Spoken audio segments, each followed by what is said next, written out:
KANCHI PARAMACHARYA Chandrash Keshkarananda Saraswati Swami, popularly known as the KANCHI Paramacharya, was born as Swami Nathan on 20th May 1894 in the town of Villupuram, Tamil Nadu. He was born to a devout Brahmin couple, Subramania Shastri and Mahalakshmi Amal, as their second son. Swami Nathan's brilliance prompted Shastri, his father, to homeschool him until the age of 8. He also trained the boy in music at a very young age.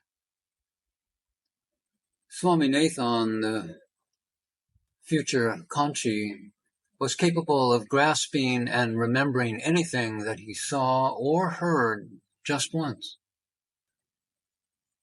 When his father was stationed at Tindavanam, he was enrolled into second form at Arcot American Mission High School. Swami Nathan excelled in studies, coming first in the class, first in all exams in every grade, won all the trophies and at the annual events, and even got first prize in learning the Bible.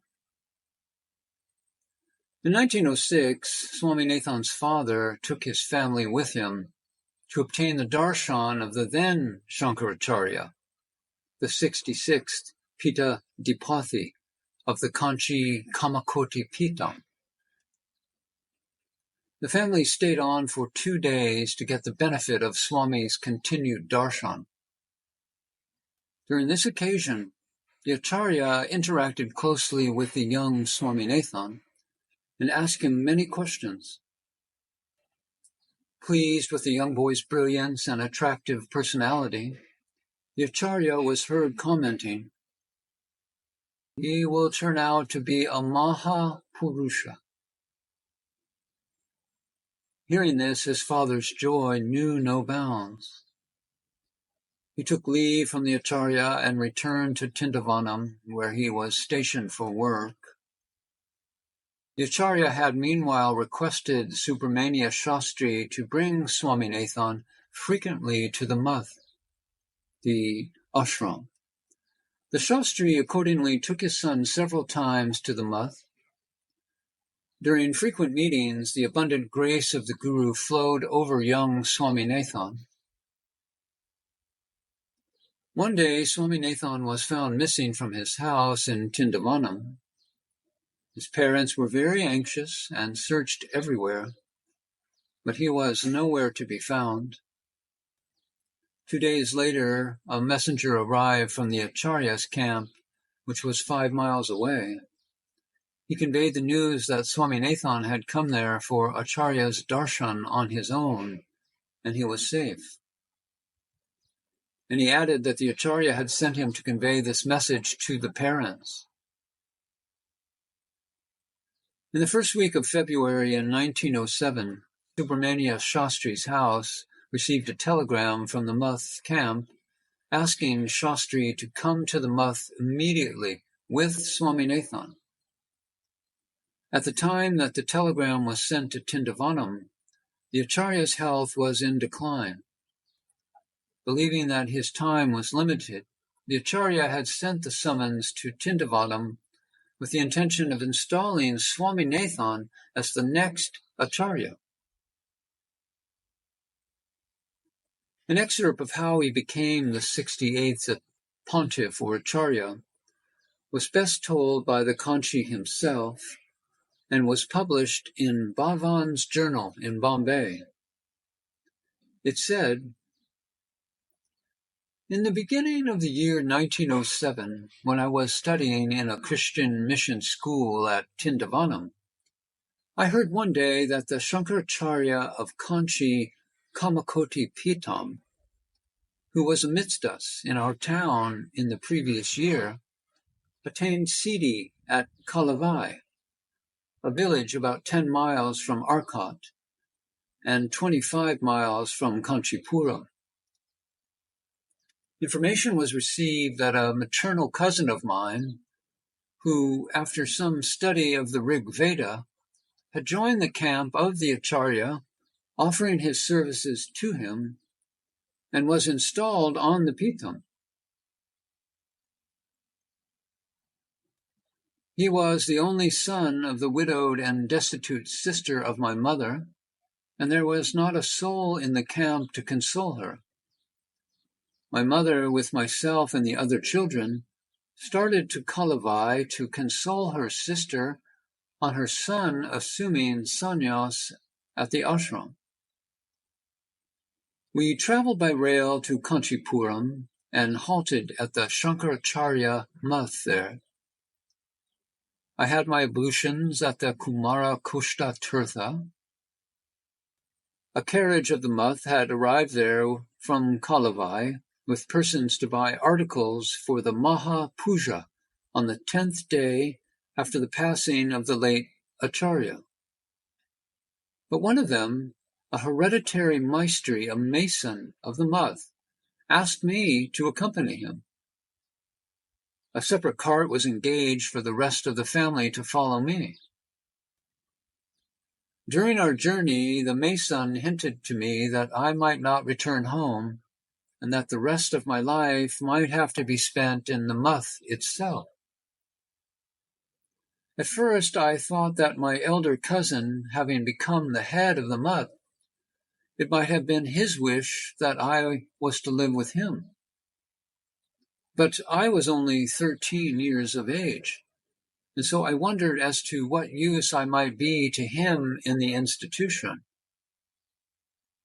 But the mason gradually began to clarify as the miles rolled on that the Acharya, my cousin in the Purva Shram, had fever, which developed into delirium, and that was why I was being separated from the family to be quickly taken to Kalavai.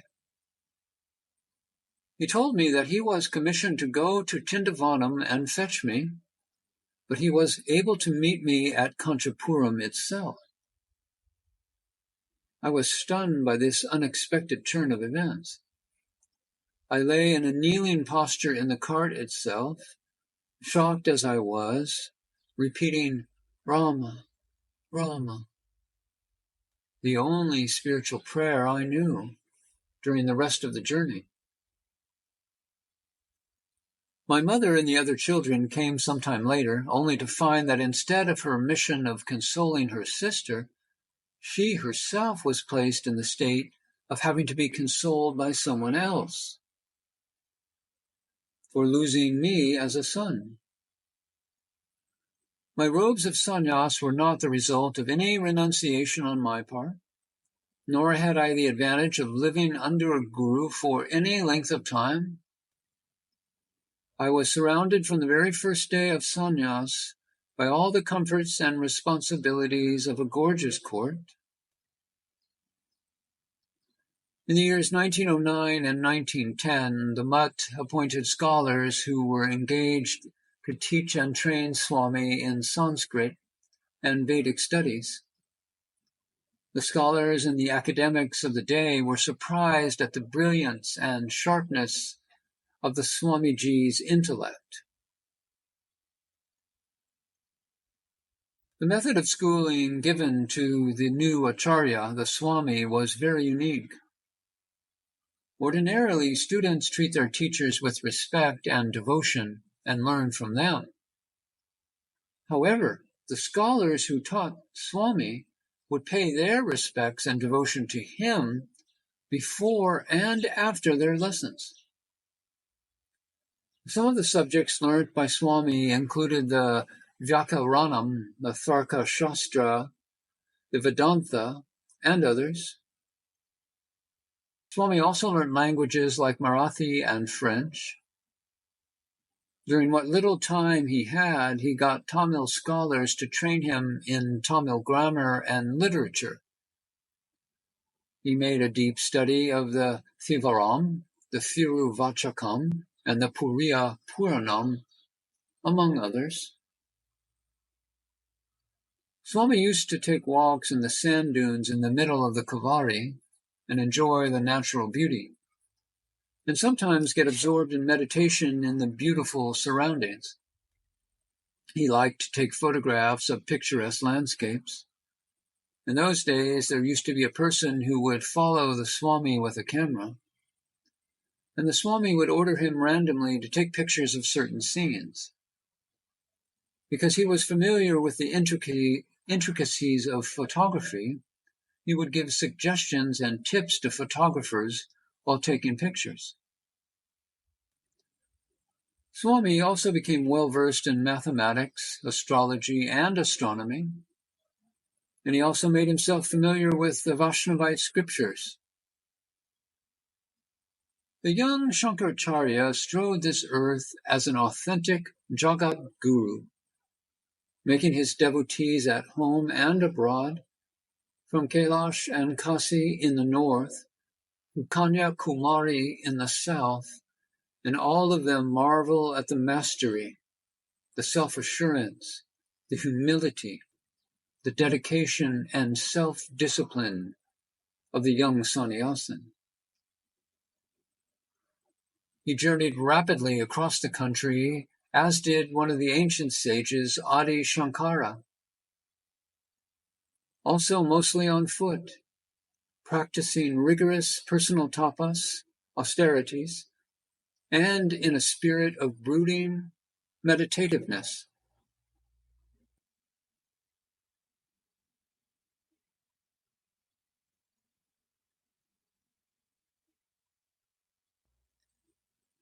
A unique episode stands out in his life of Himalayan achievement in the field of the spirit.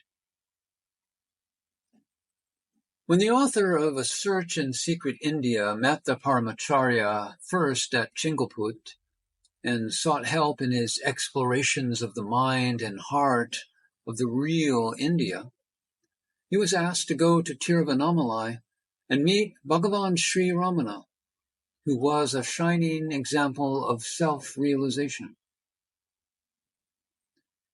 In his account in the book, Paul Brunton relates how the sage guided the seeker to the Maharshi.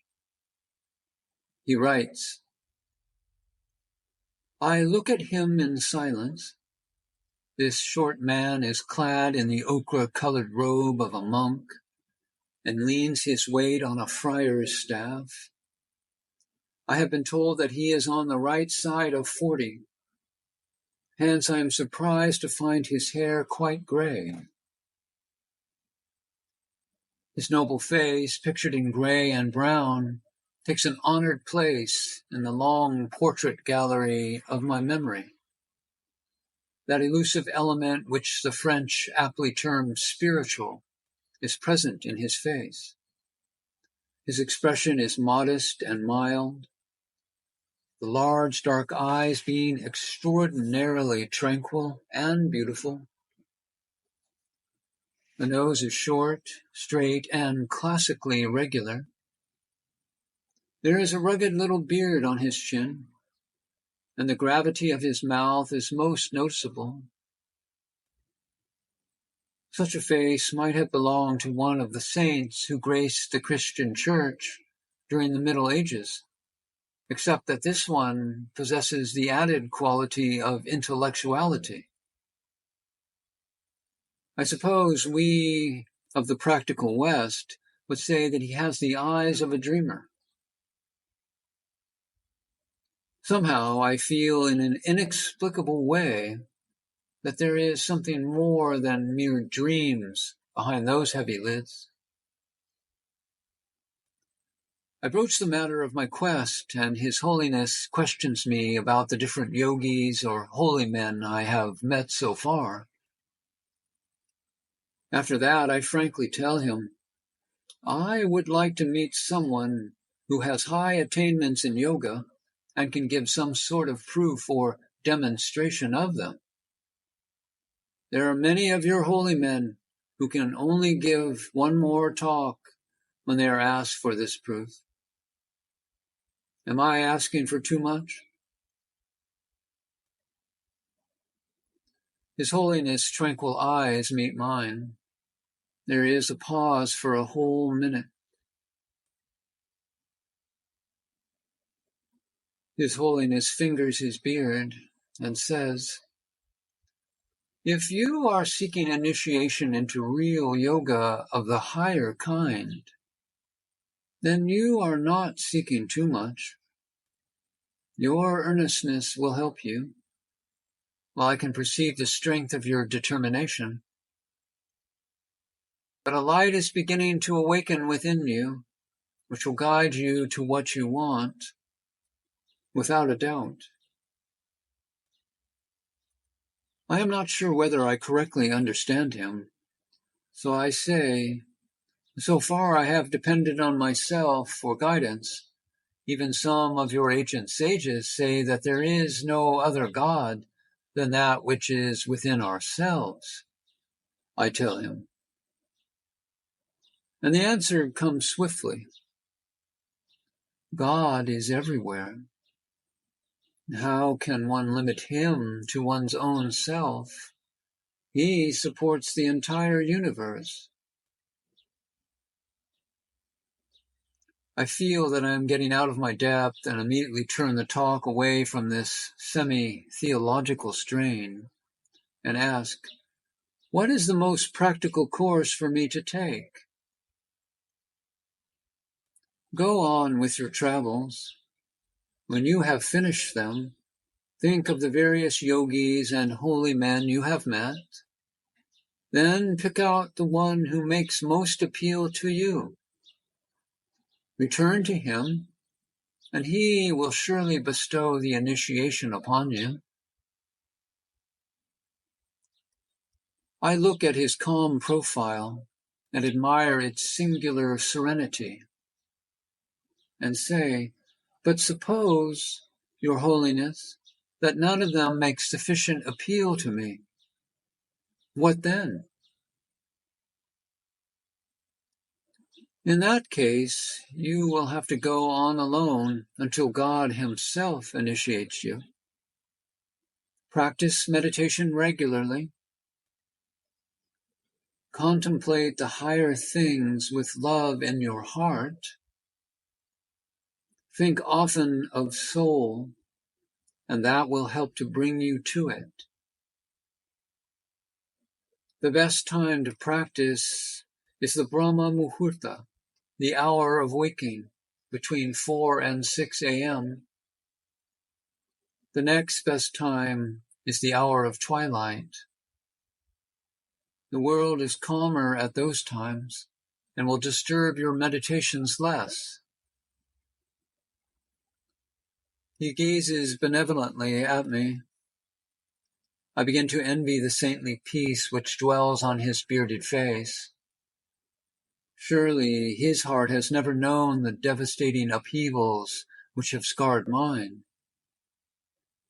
I am stirred to ask him impulsively, if I fail, may I then turn to you for assistance? The Shankaracharya gently shakes his head and says, I am at the end and ahead of a public institution, a man whose time no longer belongs to himself. My activities demand almost all my time. For years, I have spent only 3 hours in sleep each night. How can I take personal pupils? You must find a master who devotes his time to them. But I am told that real masters are rare, and that a European is unlikely to find them. He nods his assent to my statement, but adds, truth exists, it can be found. Can you not direct me to such a master, one who you know is competent to give me proofs of the reality of higher yoga? His Holiness does not reply until after an interval of protracted silence. Yes, I know of only 2 masters in India who could give you what you wish. One of them lives in Benares. hidden away in a large house, which is itself hidden among spacious grounds. Few people are permitted to obtain access to him. Certainly no European has yet been able to intrude upon his seclusion. I could send you to him, but I fear that he may refuse to admit a European. And the other? I ask, my interest strangely stirred. The other man lives in the interior, farther south. I visited him once and know him to be a high master. I recommend that you go to him. Who is he? He is called the Maharshi. Shall I provide you with full instructions so that you may discover him? A picture flashes suddenly before my mind's eye. I see the yellow-robed friar who has vainly persuaded me to accompany him to his teacher. I hear him murmuring the name of a hill. It is the hill of the holy beacon, Arunachala. Many thanks, Your Holiness, I rejoin, but I have a guide who comes from the place. Then you will go there? I hesitate. All arrangements have been made for my departure from the south tomorrow, I mutter uncertainly. In that case, His Holiness says, I have a request to make. With pleasure. Promise me that you will not leave South India before you have met the Maharshi. I read in his eyes a sincere desire to help me. The promise is given. A benign smile crosses his face when he says, Do not be anxious.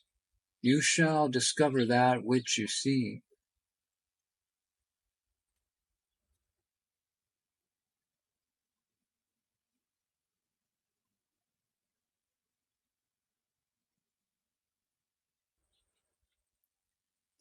The Jagat Guru Shankaracharya of Kanchi, Kamakote Pitha, was a multifaceted genius. He was indeed a world teacher. He had devotees from all walks of life, from the downtrodden to the affluent, from Hindus to Muslims, from Asians to Europeans. There were many who found solace from this man who lived in a small thatched hut in Kanchipuram. He was known throughout the world as a great saint, in whose presence everyone found great peace and tranquility. We speak of a time throwing up the man of the age, but often it was not a single man. When people are in need of exemplars of more than one path, time, or was it the timeless spirit, brings forth these men of the age. To quote Sadhu Arunachala, that is, Major A.W. Chadwick, one of the early devotees of Bhagavan from the mid-1930s,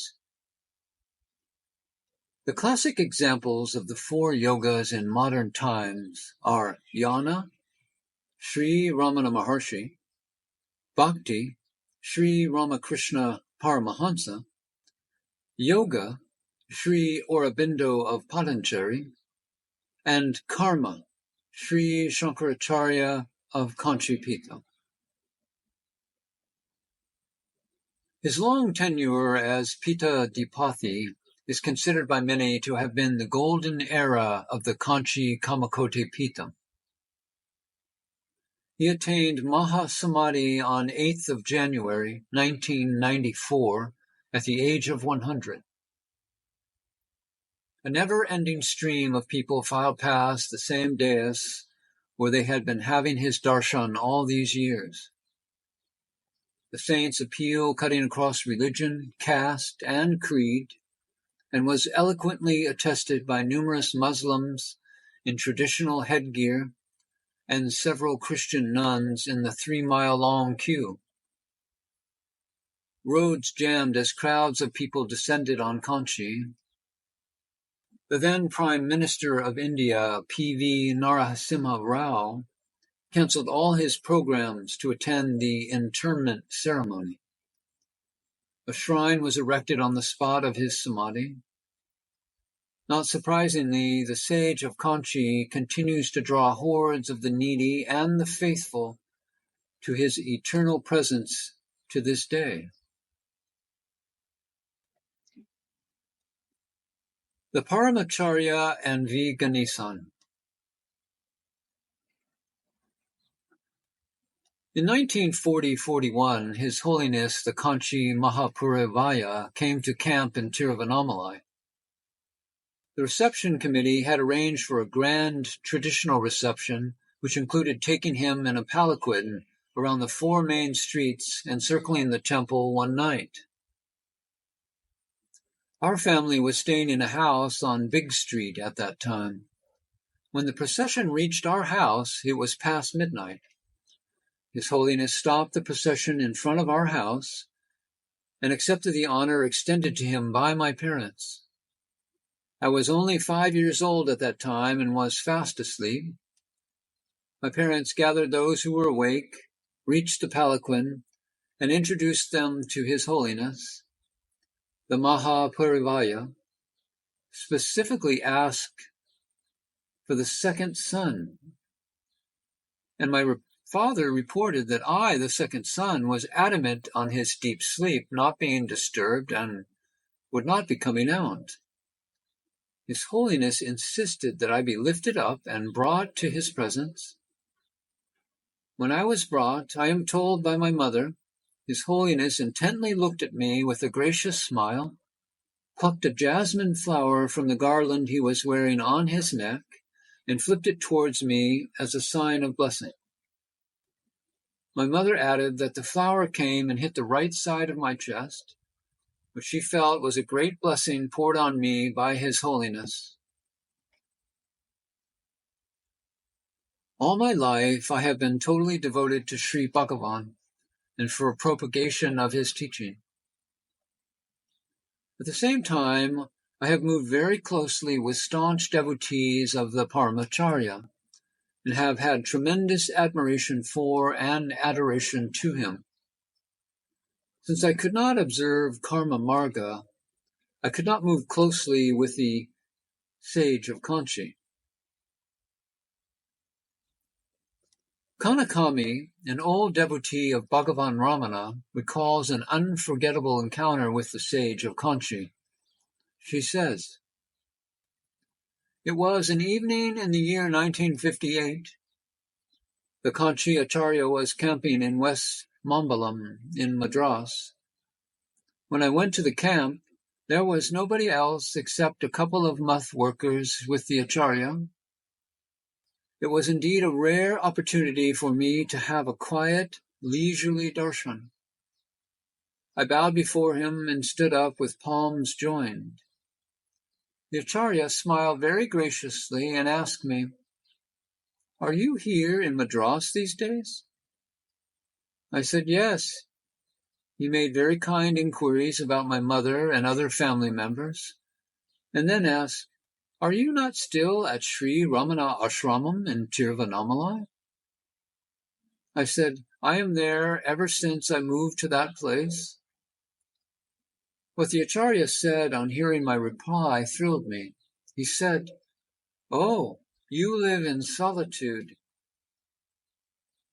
I was overwhelmed by his apt, kind words that I could hardly articulate the word yes.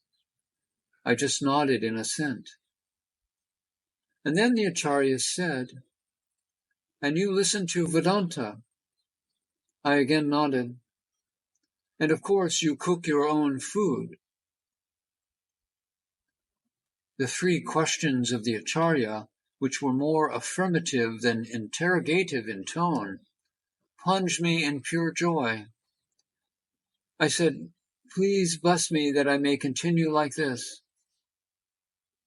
Yes, yes, said the Acharya, giving me a gracious look and moving his right hand up in a benedictory gesture. I was, then as now, living alone in an apartment near Sri Ramanasramam. One of the senior devotees, Varunganar, was daily giving me lessons on Sri Bhagavan's Nul Turatu, which is the collected works of Ramana Maharshi in Tamil. I cooked my own food. It was astounding the way the Acharya, in 3 terse Tamil phrases, not only summed up my daily life, but in a tone which implied his approval of it and blessing for it. So powerful are his look and words, and so overwhelming his compassion. Spiritually advanced friends of Paul Brunton used to request him to advise as to how they could further progress in their sadhana, their spiritual practice. Brunton used to advise them to go to India and have darshan of His Holiness at KANCHI. And to a few of them, he would tell them that they should, after having the darshan of His Holiness, go to Arunachala and stay at Sri Ramanasramam, as it would help them spiritually enormously. Some of them have met me and revealed this to me. One such close admirer of Paul Brunton was a young Muslim businessman, A. Haji. He used to live in the United States. Whenever he visited India, he would visit Kanchi without fail and have darshan of His Holiness. Since he was an intellectual, he was drawn to Sri Bhagavan's direct teaching of self-inquiry. At a particular stage, he was in a dilemma of choosing between Ramana Maharshi and His Holiness as his Satguru. He also wanted guidance on the form of meditation he should adopt, though he was doing some form of spiritual practice. He narrated to me, via Ganesan, the experience he had once in the presence of the Kanchi Shankaracharya. A frail old man sitting in a cramped wooden box, draped in a thin orange cloth and crowned with a wreath of tender green leaves. My first impression of the Shankaracharya. The box is his palanquin, with the carrying poles on 2 sides detached. He spends much of his time inside this tiny room, no larger than a big refrigerator. Yet he seems quite comfortable in it, sitting cross-legged, gazing out of the open door at his visitors. He even has a bookshelf inside the palanquin. I can only see one eye and a part of his face, steadily looking at me. Not a word is said. In a few minutes, he draws shut the sliding doors of the palanquin. He has effectively retired, even though the palanquin is in full view. I carry my precious foreign friend's letters to the mutt's manager. He is cordial and reassuring. I will read the letters to him at 8. I glance at my watch, and it is 7 a.m. I return to the audience chamber. There are about 20 people standing behind the bamboo barricades, gazing at the Shankaracharya, who is peering back at them from his palanquin. A Tamil matron standing in front of me is pleading with the Shankaracharya. I do not understand Tamil, but I pick up a key Sanskrit word. She is pleading for moksha, liberation, from the endless round of birth and death. With hands prayerfully folded, she becomes more and more impassioned, finally breaking into tears. The Shankaracharya gazes at her compassionately, wordlessly, all through her performance, and is moved to raise his right hand in the Abhaya Mudra, the gesture of fear not. The woman leaves apparently reassured. The Shankaracharya talks softly in almost a hoarse whisper, and mostly to his attendants. He asks questions in sign language, punctuated with a few words. The attendant then repeats the question and relays the answer back to the Shankaracharya. I lean against a bamboo pole for support. Many devotees walk by. They bring their problems, victories, and sorrows to the Shankaracharya.